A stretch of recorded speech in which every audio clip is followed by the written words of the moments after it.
Hi guys, welcome to another episode of the Grapplers Academy. We're back. We're going to be looking at a bit of a concept that we've talked about over the last couple of weeks, a really key fundamental concept in Jiu Jitsu, and that's grip fighting. So I was going to show some examples today of grip fighting and the application of finishing on arm bars, which I think a lot of people struggle to finish with. We've all seen a couple of traditional ways of doing it, but you've got some interesting takes on the subject, haven't you? Yeah, for me it's kind of, I've got like two that I tend to play more with. One of them I get a lot more success with, more so because I only use the second one if the first one isn't quite cutting it. And it's knowing where to address the grips. Like you see a lot of people where they're hooking through or they're using like a gable grip or the hands to control the near side arm, and they're trying to push the other arm with the legs. Yeah. But if you've got someone who weight trains, they're going to happily sit there because you're pulling them in the range that they're strong in. You're not trying to take them out of their strongest range, which I think if you look at sort of grappling as a biomechanical thing, we're always trying to put our opponents in their weakest position possible as opposed to fighting them in their strength. So it should still work the same when you're trying to apply a submission. Yeah, it's the same as the grip concepts are the same whether it's gi or no gi, isn't it? Yeah. If I was gripping your sleeve here, you wouldn't try and like pull it into it to break it, you want to try and pull away from it. So it's the same with these grips as well, which I think is what you're going to show in a bit more detail today. But yeah, biomechanically, like you say, we always want to pull away from grips rather than pulling into them. Yeah. And you see people getting stuck in the habit of, well, I've seen this grip break and it's like this, but they're not just addressing the fact that now the hands are the other way around. Yeah. It could be as simple as that a lot of the time. So do you want to show us the first one?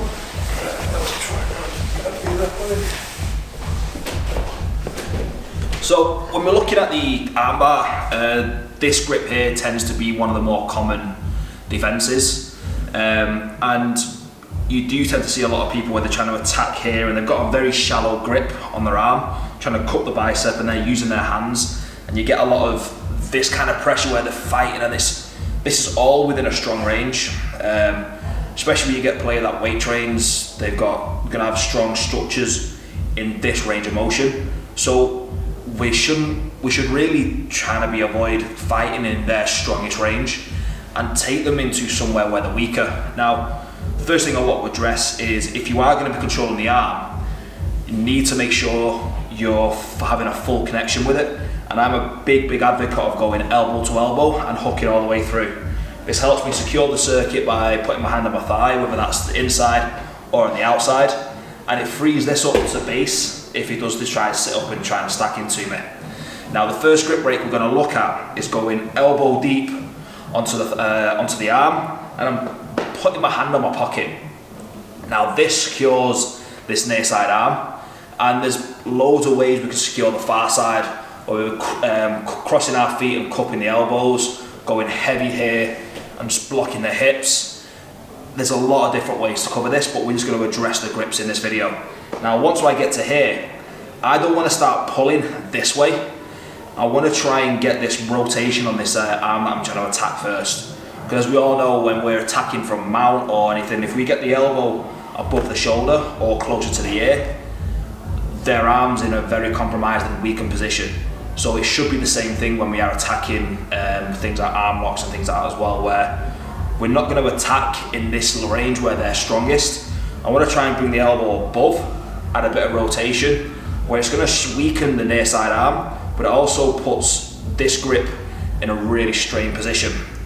So once I've gone elbow to elbow and I've secured the grip by going hand on the thigh, this second hand I'm going to go over and I'm going to grab nearest the wrist.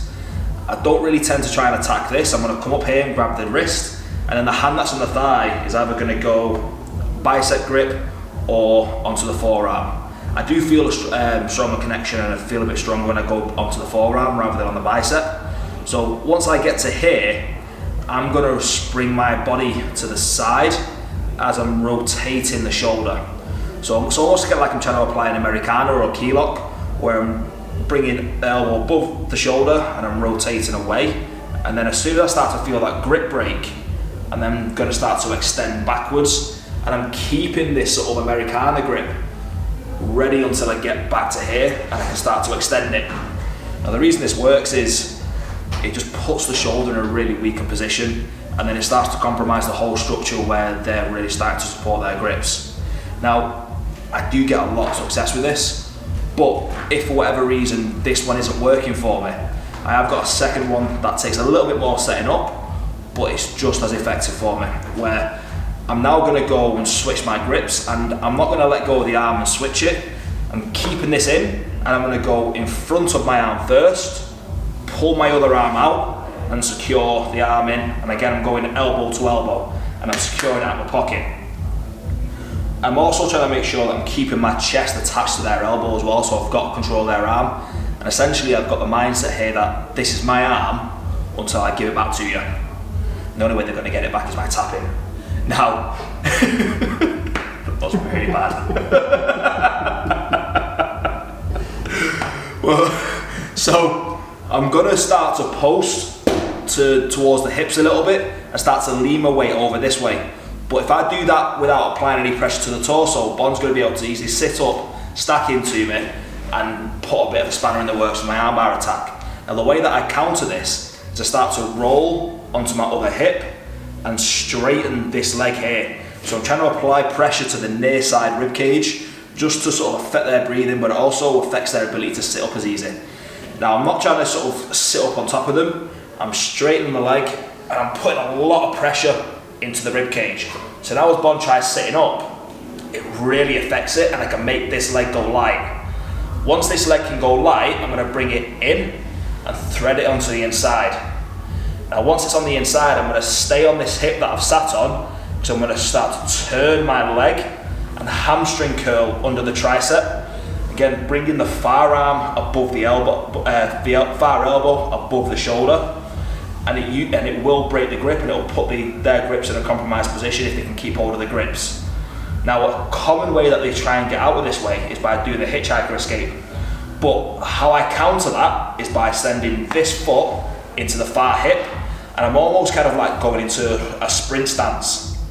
Once I'm here, I'm going to go heavy onto the rib cage again with my leg, and I'm almost kind of floating my hips a little bit, but I'm not lifting my bum off the floor by a great deal. Might be by about a centimetre or so. And then once we get to here, we can start to extend back and push our hips into the elbow. So let's go one more time with the two of them.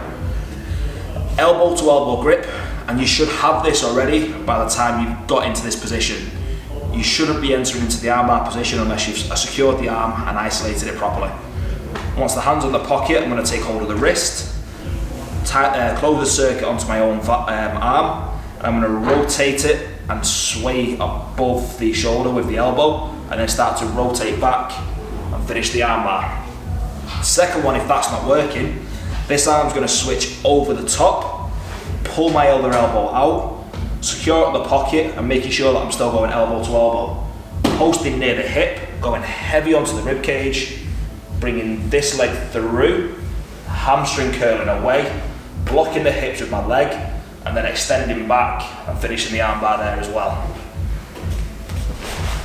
Both of the grip breaks work on the same theory of I'm bringing the elbow above the shoulder to put the arms in a weakened position to then break the grip there. Nice idea there with the foot blocking, the hitchhiker escape as well. Yeah. And it also just lets you get a little bit more pressure down on me, doesn't it? Yeah. With those two ones, would you say it's dependent which one you're going to attack for, depending which way their grip is, like we talked about before, pulling away from the grips, or does it not matter too much? Not necessarily too much for that, because we're adding that rotation in there as well. It may take a little bit more time if they've got the grip facing towards the hips rather than towards the head, but it still works in the same manner where we're bringing the elbow above and then we're rotating and going back to the middle with the armbar. So again, good couple of examples of grip fighting, and probably an armbar is one of the best examples of another concept of Jiu Jitsu that we talked about as well, like 2-on-1 fighting. Yeah. So it's the ultimate expression of a 2-on-1 control leading to a submission. So go and try and apply that through this week. If you've got any questions, you can leave those in the comments and let us know if you want to see any more details on those. Have we got any videos on setting up armbars? I'm not sure whether we've got any videos on setting up armbars. We'll get one set up. We can get a look at getting into that. So probably most people who are watching these videos have trained Jiu-Jitsu enough to know a couple of setups on Armbar, so you should be able to apply those this week. And bear in mind as well that I'm not saying these are the only ways to break the grips as well. There are many other ways. I got shown last night a nice one where you're attacking the far elbow to kind of compress it, you get the wrist lock. But I'm sure you what works for me, so if you are having trouble breaking those grips, and give these a go and see how they work for you. And again, all the principles are the same anyway, so even if the ones that you've been looking at, or you've got your own techniques, take the principles of this in terms of working against the person's biomechanics and putting them in a weak position and see if that enhances the techniques that you're already doing. Otherwise, coached by Si, bona fide PT, everything else on the Grapplers Academy, and we'll see you next week.